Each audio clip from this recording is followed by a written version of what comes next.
way I was raised. Like, that was always the way my parents raised me. Like, it's not something I'm doing to make them feel a certain way. Like, it's just like I want to share this with them because this wouldn't happen if it wasn't for them. Like, that's what it is to me. It's not like, oh, here's this to make you feel better. That's not what this is. Like, they're my best friends. Like, I love them to death. I want them to be involved in this with me. Like, you know, I have their backs, they have mine. Like, that's what it is. It's not a, oh, like, here's this. Like, it's, you guys are my best friends. Like, they'll do the same for me. I do the same for them. And getting to share those moments with the people that you love, that's what makes it so special. When you play a team like a Holy Cross, similar programs you played over the years, do you notice anything consistent in the way you're being defended or the way you're approached, and that you don't have the same level of recruit, or you don't have that, maybe they can't play you the way that teams in the Big Ten have been playing you? Honestly, not necessarily. I think, honestly, not really. I feel like I've seen like just about every defense to ever exist in the world at this point. Like, they may face guard me, they may play junk defense, they may pick me up full court. Like,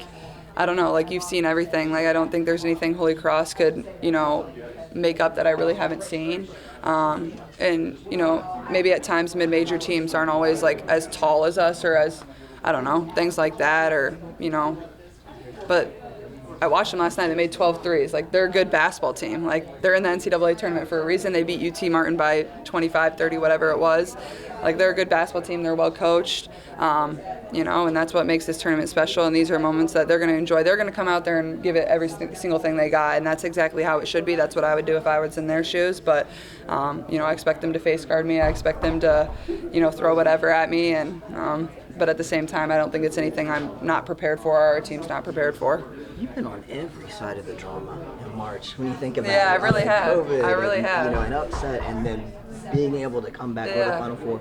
What does this March feel like when you've experienced that much already? Well, this is definitely going to be the best one yet, I think, across the board.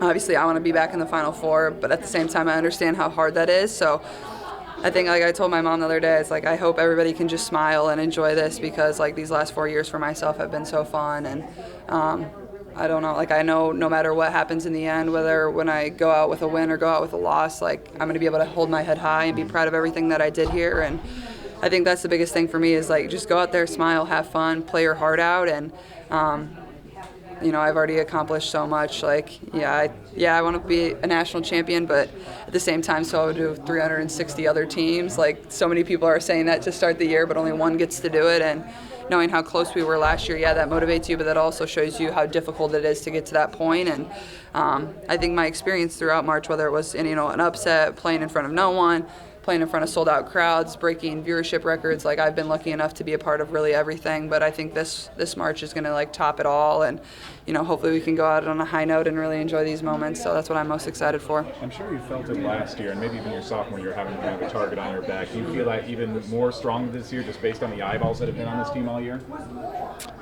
I think that's always there. I think, you know, even throughout the year, like, people always want to beat the Iowa Hawkeyes. They show up a little more to play the Iowa Hawkeyes. They, you know, they shoot the ball better versus us, it feels like. But I think there's kind of been a target on our back over the course of the last 2 years, and that's going to be the same whether you're South Carolina, whether you're Iowa, whether you're USC, if you're a 1 seed and you've won all year, that's how it's going to be. People want to beat you, and that's how it should be. You know, you always want to take down the people that are playing the best basketball, and but I don't think that's anything we shy away from. Like I said, with the pressure, I think it's something you embrace and something that we've earned and we deserve. We weren't just given it. Like, we had to earn that, and we worked for it. And you know, coming into this season, a lot of people probably didn't think we would be in this position. So I think our girls have a lot to be proud of, but also we still feel like there's a lot more out there for us to still achieve. And everything that we've been doing throughout the season has really been building to this point. So now it's you go out there and play your best basketball. And I think that's the thing I love about Coach Bluter is when we get to these points in March, we're really playing great basketball. I think you've seen that over the course of the last 3 years, and it feels like everything just really starts meshing together. And people step up. People have been making big plays, whether it's Sydney. I think Sydney had a great tournament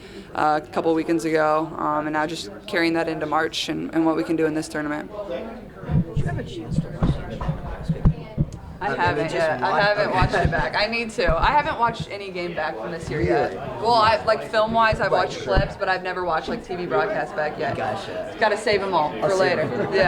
The good and the bad, of course. You guys have rallied, but to come back the way you did, was that a little even extra confidence boost Yeah. to do it at such a big moment? I think for sure, and like, I don't know, like the thing about our group, I think Coach Bluter calls a timeout with like 2 minutes, and like no one's rattled. Like everybody's just right there. I think people understand how long 2 minutes is in our program, but also, like Coach Bluter puts us in those situations out on the court like every single day. Like it's end of game situations. We know what we're doing. We know what we're executing. So I don't think it's anything that was surprising to us. We know our offensive firepower. People want to step up and make big shots in that moment. Kate was tremendous down the stretch. You know, I was able to make a few big shots. Hannah came up with a few big plays for us, but also like defensively, we got stops. We really locked down on defense when we needed to, and I think that's, you know, we should find a lot of confidence in being able to do that because we're going to be put in those situations in March, whether it's early in the game, whether it's late in the game. You're going to have to find a way to be resilient and be able to win, and there's going to be pressure there. But I didn't think like our team didn't act in the way that they felt that pressure. It was like, all right, here we go. Like we're made for this moment, and that's exactly what we did.